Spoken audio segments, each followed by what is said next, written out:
di tahun 96. Sebelumnya Mbak Clara juga pernah mendaki Everest, cuman belum berhasil ya di tahun 94 ya Mbak ya? Iya betul, 94. Mari kita gali apa sih yang menarik yang bisa disampaikan buat teman-teman pengalamannya. Pertama saya pengen tahu dulu nih Mbak, Iya. sebelum Mbak menjadi seorang pendaki gunung, apakah Mbak mengikuti sebuah organisasi pecinta alam atau klub mendaki gunung? Oh iya, saya waktu itu di Fakultas Psikologi Pendidikan FKIP kan nggak ada pecinta alamnya. Akhirnya saya gabung dengan Fakultas Ekonomi. Fakultas Ekonomi. Ada kelompok pecinta alam namanya Edelweiss. Edelweiss di kampus apa itu Mbak? Atmajaya Jakarta. Atmajaya Jakarta. Iya. Oh. Saya bergabung dengan Edelweiss. Kalau ada kegiatan pendakian saya ikut. Oh gitu. Tahun berapa Mbak pertama kali? Pertama kali tahun 85. Tahun 85? Iya. Di kampus itu? Iya. Saya pertama kali naik Gunung Rinjani. Pertama kali naik Gunung Rinjani Iya. tahun 85. Tahun 85. Suasananya seperti apa Mbak itu Gunung Rinjani? Bagus pemandangannya. Nggak rugi saya ikut gitu. Cuma saya juga pakai peralatan yang sederhana. Waktu itu kan saya resiman, jadi saya pakai sepatu tentara gitu. Oh gitu, pakai PDL gitu ya? Iya. Jadi pendakian pertama di Gunung Rinjani? Gunung Rinjani. Pernah ke Rinjani lagi belum Mbak? Belum. Belum pernah. Jadi Belum. pertama dan terakhir tahun 85 itu. Iya. Wih, lama banget ya. Mungkin kalau ada kesempatan tuh Mbak naik lagi ke Rinjani supaya ada perbandingannya gitu. Iya, cuman kemarin kan ada bencana pas kita mau merintis ke sana, ada bencana, akhirnya mundur. Oh, dibatalkan Iya. lagi rencana ke sananya. Iya. Dari tahun 85 Mbak ikut organisasi pecinta alam di Edelweiss. Edelweiss namanya, di kampus Atmajaya Jakarta. Iya. Apakah itu pertama kali Mbak naik gunung atau sebelumnya pernah naik gunung? Saya waktu kecil kan kakek saya punya gunung namanya Gunung Jambu Bukit gitu. Nah. Tempat latihan tentara di Purworejo gitu. Oh, di Purworejo. Iya. Itu saya sering, kalau kakek saya kan dimakamkan di sana. Saya kalau ke makam kakek saya dikasih peluit sama bapak saya. Yeah. Kalau jalan duluan, kalau misalnya tersesat tinggal tiup peluit terus bapak saya ngejar. Berarti pertama kali main-main di outdoor activity ini di Gunung Jambu itu? Iya betul. Oh, di Purworejo ya? Purworejo ya. Terus kemudian bergabung dengan organisasi pecinta alam Edelweiss di kampus Atmajaya Jakarta. Iya. Terus apa lagi yang setelah ke Rinjani terus Mbak kemana lagi tuh? Saya ya Gede Pangrango itu udah kayak sarapan pagi. Hampir tiap minggu mungkin. Iya tiap minggu itu. Nah waktu ini kan yang menarik kan di saat Mbak melakukan pendakian ke Gunung Everest ya Mbak ya? Iya betul. Nah pertama kali ke Gunung Es itu Mbak kemana dulu? Saya pertama kali ke Annapurna 4. Annapurna 4? 7525. Tahun berapa itu Mbak? Tahun 90. Tahun 90? Iya, Ya, setelah tahun 90. saya selesai pas ujian sarjana saya seleksi untuk Annapurna 4. Oh gitu? Iya. Seleksi dari mana itu? Dari gabungan perguruan tinggi DKI Jawa Jogja. Oh Iya. mereka yang Ikut sebagai seleksi. penyelenggaranya? Iya. Oh. Dan dibiayai oleh siapa itu Mbak? Dibiayai dari seorang pengusaha namanya Mas Hasto. Itu dari Putri Patria Indonesia, Yayasan Putri Patria Indonesia. Yang membiayai ekspedisi itu? Iya. Berapa orang yang berangkat Mbak? 6 orang, 6 putri. Yang ke Annapurna itu 6 Iya. Oh. Sampai di atas 1 orang, saya yang ikut jaga di camp terakhir. Jadi Mbak nggak sampai ke puncaknya gitu? Enggak sampai puncak. Tapi ada tim anggota tim yang lain sampai ke puncaknya? Iya, cuma 1 orang. Oh jadi diwakilkan ya? Iya, Jadi pendakian rencananya itu kan saya kan disputasi yang ya? disuruh ke puncak, tapi persiapan oksigennya nggak mencukupi, saya nggak berani ambil resiko. Oh. Saya kasih ke teman saya. Oh yang penting ada anggota tim yang bisa mencapai puncak. Puncak, iya. Berarti ya sistem pendakiannya alpin ya Mbak ya namanya? Iya, Ya? Alpin Push. Alpin Push ya? Iya. Jadi dengan 1 orang yang mendaki puncak itu sudah dianggap berhasil ya pendakiannya? Iya. Oke, jadi Annapurna tahun 90 tim Putri Indonesia sebanyak 6 orang ini berhasil mencapai puncak Annapurna 4. Terus setelah di Annapurna kemana lagi Mbak? Saya ke Aconcagua bawa 4 putri. Bawa 4 putri? Iya, kebetulan saya sebagai ketua ekspedisinya gitu. Oh, ekspedisi apa Mbak namanya? Ekspedisi Putri Indonesia. Penyelenggaranya dari siapa? Yayasan Putri Indonesia. Oh, Yayasan Putri Indonesia. Waktu itu kita dapat bantuan dana dari Menpora, dari dana sumbangan sosial berhadiah itu SDSP. Oh, SDSP yang waktu itu melalui Kemensos ya? Iya. Oh. Kita dibiayai oleh rakyat. Dibiayai oleh rakyat karena mewakili rakyat juga ya, Mbak? Iya. Itu tahun 93. 93 di akun Kagua. Iya. Dan itu berhasil juga Berhasil sampai puncak 3 orang. 3 orang. Iya. Setelah itu saya ke Everest bersama 6 anggota Kopassus. Everest tahun 94. 94 di jalur selatan South Col sampai camp 3. Sampai camp 3. Iya, semua tim yang ekspedisi di Everest turun semua karena badai. Oh, pada tahun 94 itu semua ekspedisi yang ke Everest dianggap gagal semua gitu, karena ada kendala cuaca badai gitu ya. Oh. Dan itu lagi banyak juga yang berusaha ekspedisi ke sana buat memuncaki. Yang mecahin rekor 20 jam mau membetulin rekornya menjadi 18 jam gagal. Yang tahun 94 itu. Tahun 94. Oh, jadi memang bukan hanya tim Indonesia saja yang gagal untuk memuncaki tahun 94 itu. Iya. Nah, tahun 90 kan, Mbak. Tahun 90 itu peralatan untuk mendaki itu sangat sulit didapatkan. Iya. Nah, bagaimana sih persiapan tim Mbak untuk menyediakan peralatan itu gitu?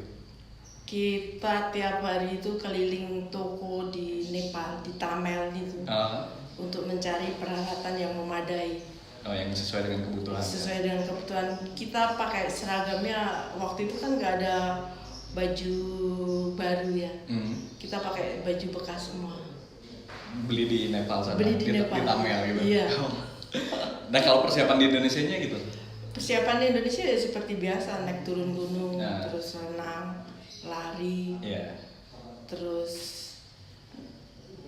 panjat tebing. Itu panjat tebing itu 1 bulan sekali, naik turun gunung 1 bulan sekali, terus fitness itu tiap hari, lari tiap hari. Kalau renang nggak begitu menonjol gitu. Nah, itu persiapan berapa lama buat satu kali pendakian gunung gitu, misalnya ke Aconcagua, Annapurna? Efektif latihan itu kita 6 bulan. 6 bulan efektifnya. Iya. Persiapannya 1 tahun.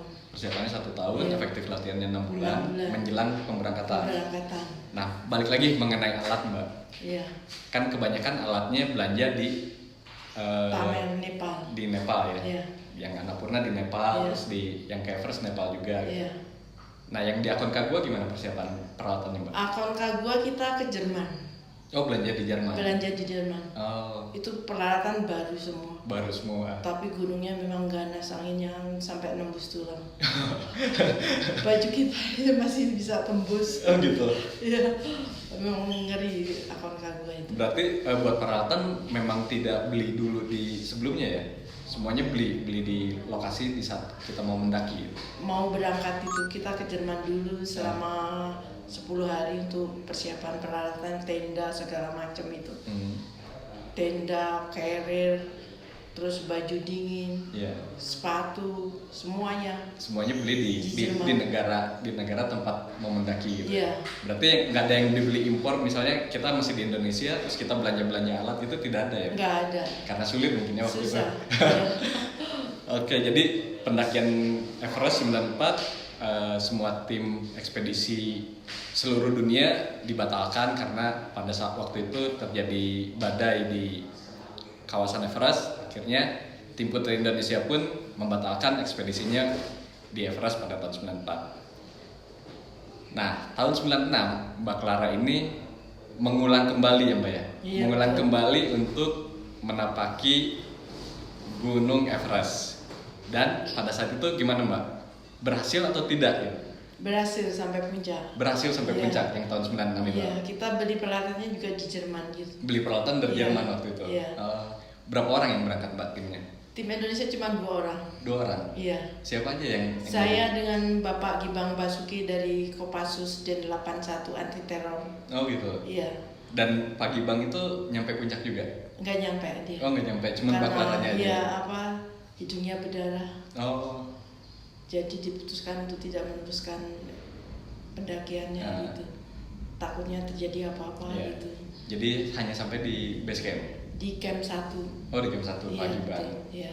Nah, Mbak melanjutkan ke puncak berarti bareng sama Sherpa? Sherpa 5 orang. Sherpanya 5 orang? Iya. Kalau itu tuh. Berapa lama perjalanan, Mbak? Perjalanan naik turun itu selama 1 minggu. 1 minggu perjalanan? Iya. Dari base camp, Everest base camp atau dari camp berapa itu? Advance base camp ke camp 1 ke camp 2, camp 2 ke camp 3, camp 3 ke camp 4, camp 4 ke camp 3, camp 3 ke camp 4, terus ke puncak. Oh, prosesnya seperti itu ya? Iya. Itu ditempuh dalam waktu 1 minggu? 1 minggu. Itu termasuk cepat atau standarnya seperti itu? Itu mencapai rekor sebenarnya. Gitu. Mencapai rekor? Iya, putrinya itu. Oh, gitu. Kita setaraf dengan pendaki putri Nepal. Setaraf dengan pendaki putri Nepal yang mencapai rekor sampai puncak 2 kali itu. Oh gitu. Iya, itu ditempuh waktu juga 1 minggu. Oh gitu. Nah ini yang mungkin belum pada tahu juga nih teman-teman, bahwa ternyata bukan hanya rekor sebagai pendaki Indonesia perempuan pertama, juga sebagai pendaki Everest se-Asia Tenggara yang pertama, termasuk juga sebagai pendaki tercepat untuk seorang putri mencapai puncak Gunung Everest, gitu ya Mbak ya? Iya betul. Nah ini yang saya baru dengar justru Mbak. Iya. Saya juga baru baca kemarin di berita pendaki Nepal ke Everest dalam waktu 1 minggu gitu. Loh, aku orang Indonesia juga 1 minggu pas juga. mau ke puncaknya. Dan Mbak juga baru menyadari itu? Iya. Setelah dari berita itu. Oh gitu. Iya. Tahun berapa Mbak tahunya?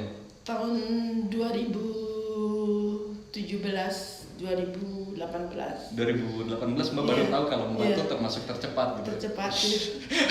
Sebagai pelakunya aja, pelaku kegiatan ini baru menyadarinya sebagai tercepat itu di tahun 2018, sedangkan pendakinya tahun 1996. Cukup lama kan rentang waktunya. Cukup menarik, makanya saya juga kaget gitu. Dari obrolan ini saya jadi tahu kalau ternyata Mbak melakukan pendakian ke Everest ini termasuk yang tercepat gitu Mbak. Iya. Hebat banget Mbak. Yang menarik apa Mbak selama Mbak berkegiatan outdoor activity ini gitu, kegiatan luar ruang ini, yang menarik buat Mbak kesannya apa sih? Kita sebenarnya tidak ketinggalan dengan negara-negara maju. Oh gitu. Iya. Kita orang negara ASEAN belum apa-apa, kita udah maju duluan. Meskipun dananya pas-pasan ya, tapi semangat kita itu yang tak terkalahkan. Jepang aja kalah dengan Indonesia. Oh gitu.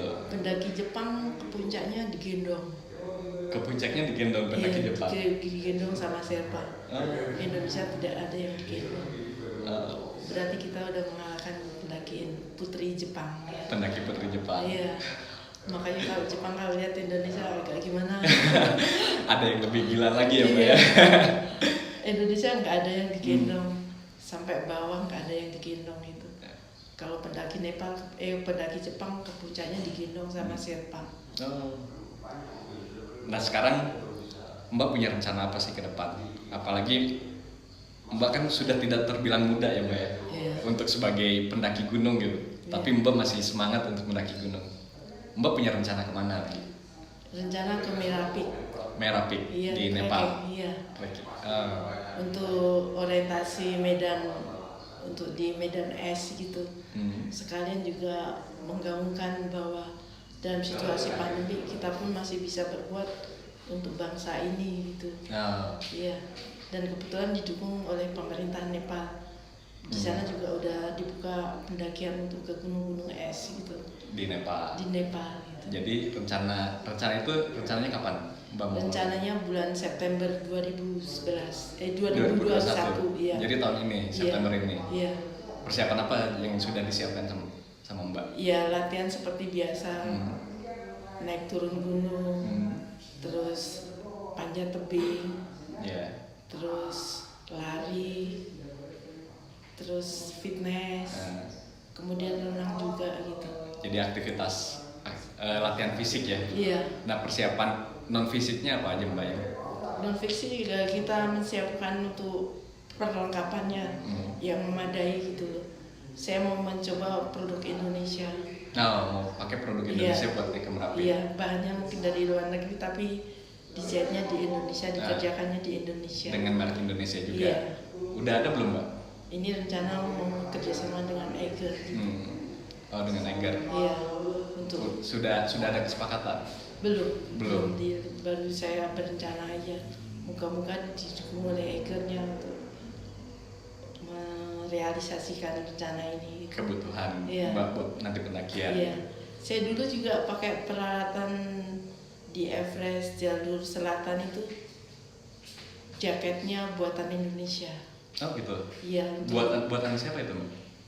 Waktu itu saya beli di Pasar Mangga 2. Di Pasar Mangga 2. Iya. Jadi Mbak beli jaket buat naik ke Everest. Iya. Itu beli jaketnya di Pasar Mangga 2. Mangga 2. Mereknya apa, Mbak? Kalau boleh tahu. Mereknya apa ya? Masih inget nggak, Mbak?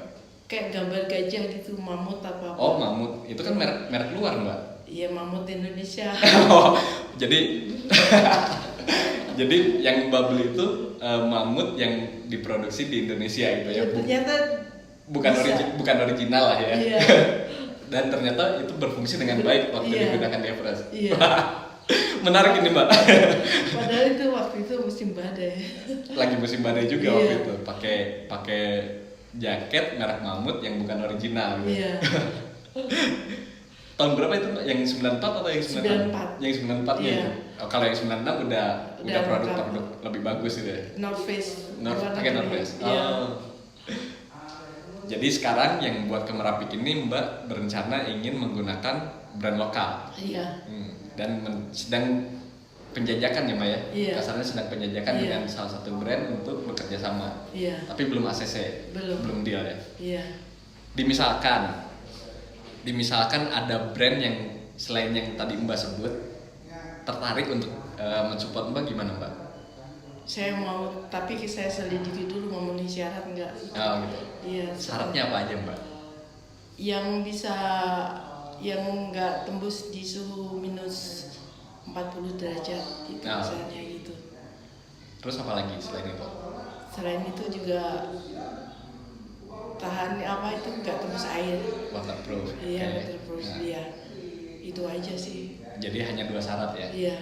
Kayak buat pembuat produk-produk outdoor di Indonesia, kebetulan Mbak Clara ini sedang ingin menggunakan produk lokal, merek lokal, tapi syaratnya bisa tahan minus 40 derajat, juga waterproof yang baik.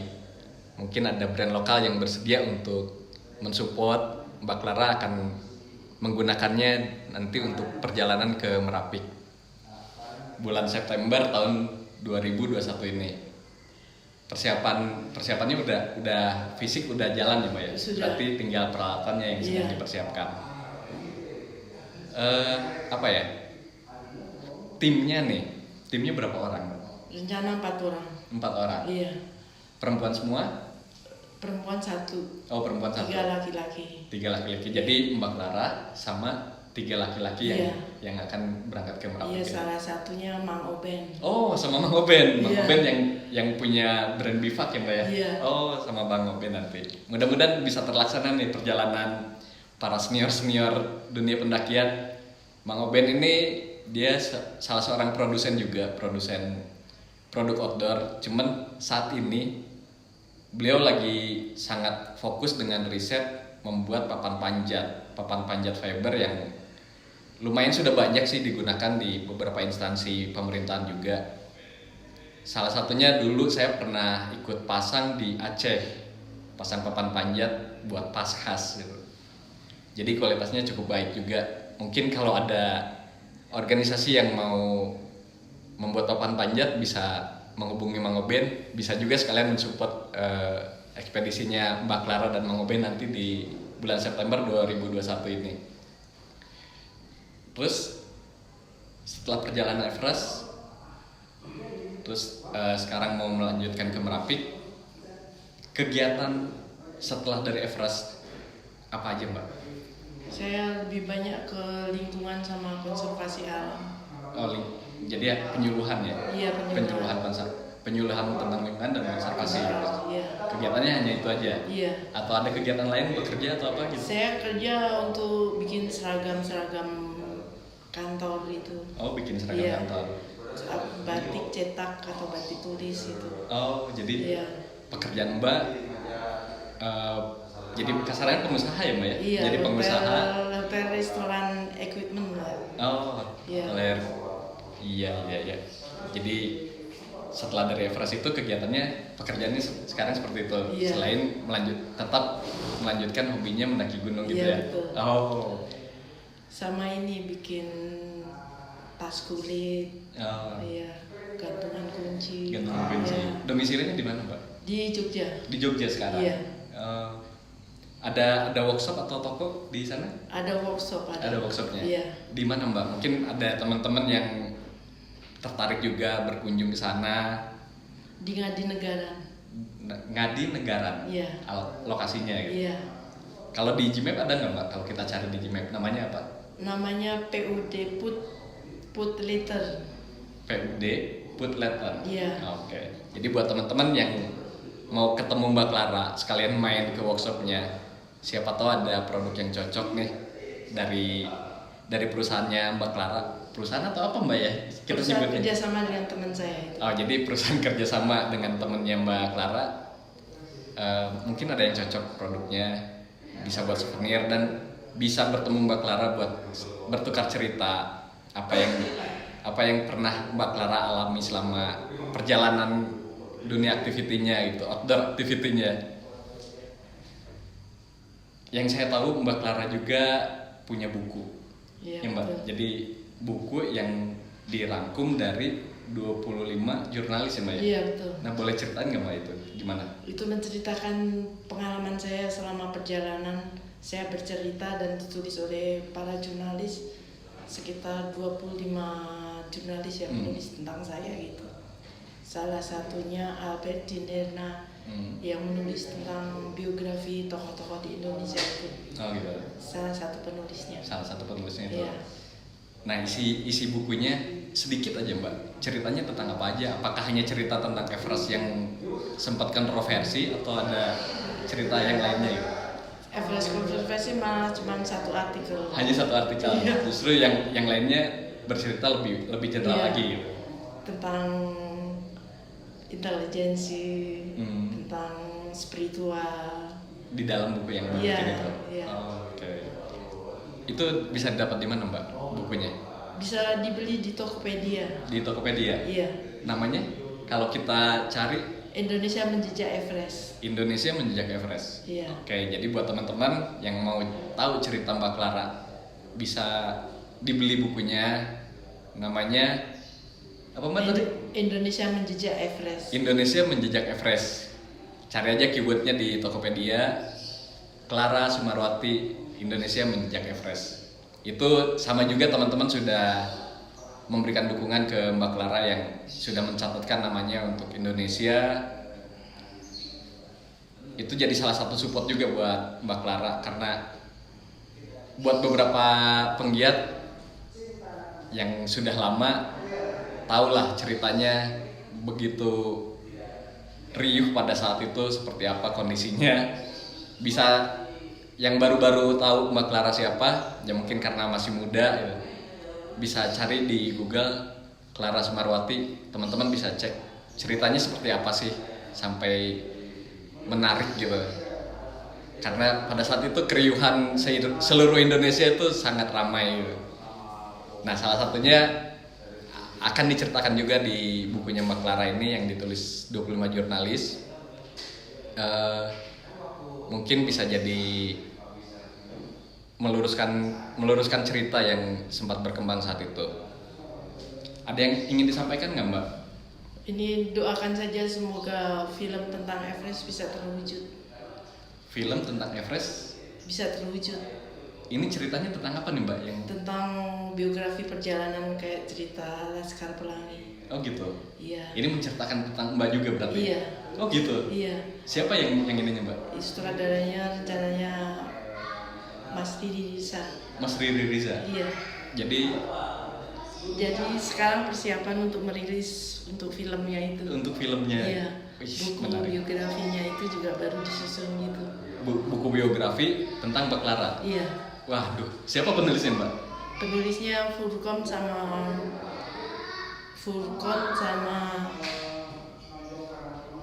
Agus S dari Tempo sama Media Indonesia. Yang akan membuat buku biografi Mbak Clara. Iya. Wais, bisa ditunggu nih buat teman-teman.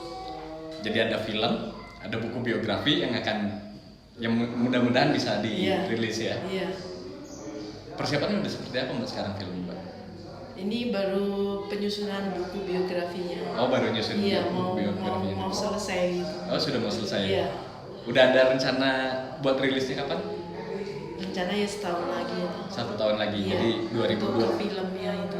Oh, filmnya di 2022. Iya. Mudah-mudahan ya. Iya. Nah, kalau buku 2000. biografinya Biografinya ya dalam waktu dekat ini 6 bulanan lah. dalam waktu 6 bulan ini. Iya. Mudah-mudahan bisa rilis Bisa. 2021 ini ya, Mbak. Iya. Amin. Doakan Bisa aja. ditunggu nih. Filmnya ini Yang akan menarik buat Iya. Mbak ya, kenang-kenangan seumur kenangan hidup ya. yang apa-apa yang bisa disumbangkan untuk generasi muda gitu. Oh. Tentang apa-apa yang telah saya kerjakan itu setidaknya bisa dirasakan dan dinikmati oleh bangsa Indonesia. Amin, amin. Iya. Mudah-mudahan bisa jadi manfaat buat kita semua Mbak ya, Iya. mudah-mudah ya. Iya. Masih ada yang ingin disampaikan Mbak sebagai penutupnya? Ya kita apapun persoalannya bisa diselesaikan asal kita mau berusaha gitu. Semua persoalan akan bisa selesai asal kita berusaha. Oke, itu sebagai penutup dari Mbak Clara obrolan ini. Kalau memang masih penasaran, silahkan komen aja di kolom komentar IG saya, akun Bugil. Mungkin nanti kita akan bikin part 2-nya karena ini sebetulnya masih menarik obrolannya dengan Mbak Clara ini. Tapi kita cukupkan dulu sekarang. Nanti buat dilanjut berikutnya, kalau memang masih ada yang penasaran mengenai siapa Mbak Clara ini lebih dalam, tinggalkan saja komentar di akun IG Bugil. Nanti akan saya bacakan di saat ketemu lagi sama Mbak Clara. Begitu aja ya buat teman-teman.